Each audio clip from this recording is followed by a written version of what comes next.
నిన్నటి నుంచి గత 2 రోజుల నుంచి సోషల్ మీడియాలో ఒకటి వైరల్ అవుతూ వచ్చింది. ఏంటయ్యాది అంటే జగన్ భార్య భారతి మీదన అవినీతి ఆరోపణలు చేస్తూ సాగినటువంటి, యాక్చువల్గా దానికి ఆధారం చూపించలేదు కానీ ఆ పాయింట్ అంటే ఎవరో ఒక రిజిస్టార్ ఇబ్రహీంపట్నం దగ్గర ఉన్నట్టు రిజిస్టార్ ఒక అతని గురించిన వార్తల్ని టచ్ చేస్తూ ఆ రిజిస్టారు పారిపోయాడు. అప్పట్లో జగన్ ఉన్న టైంలోనే అవినీతికి పాల్పడ్డాడనేసి అతన్ని పట్టుకోబోతే ఏసీబీ వాళ్ళు గోడ దూకి పారిపోయాడు. అప్పట్లో గోడ దూకి పారిపోయాడు అన్న వార్తలు కూడా వచ్చినాయి. ఆ పారిపోయిన సింగ్ అనేటటువంటి అతను ఆరోపించాడంటూ ఒకటి ఇప్పుడు తాజాగా వెలుగులోకి వచ్చింది. అందులో గత ప్రభుత్వంలో తనను బెదిరించి విశాఖపట్నం, విజయవాడ, కాకినాడ, రాజమండ్రి, కడియం ప్రాంతాలు విలువైన ఆస్తుని తనను బెదిరించి రిజిస్ట్రేషన్ చేయించుకున్నారు. ముఖ్యమంత్రి చంద్రబాబుకి ఫిర్యాదు చేశారు మాజీ ఇబ్రహీంపట్నం రిజిస్ట్రార్ సింగ్.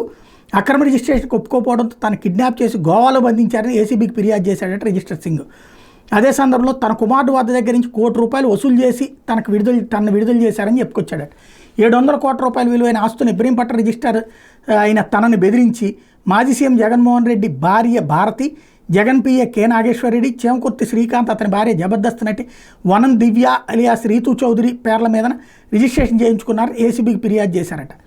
ఇది ఇంతకీ అందులో ఏం డాక్యుమెంట్ చూపెట్టారంటే రీతు చౌదరి పేరుతో ఉన్నట్టు డాక్యుమెంట్. అందులో భారతికి ఏంటి సంబంధం, లేకపోతే కేఎన్ఆర్కి ఏంటి సంబంధం అన్నటువంటిది కాకుండా దాన్ని బేస్ చేసుకుని కొన్ని వెబ్సైట్లు కొంత అంటే ముందైతే మడ్ స్లింగింగ్ గేమ్ బురద చల్లేయడం అయితే జరిగిపోయింది.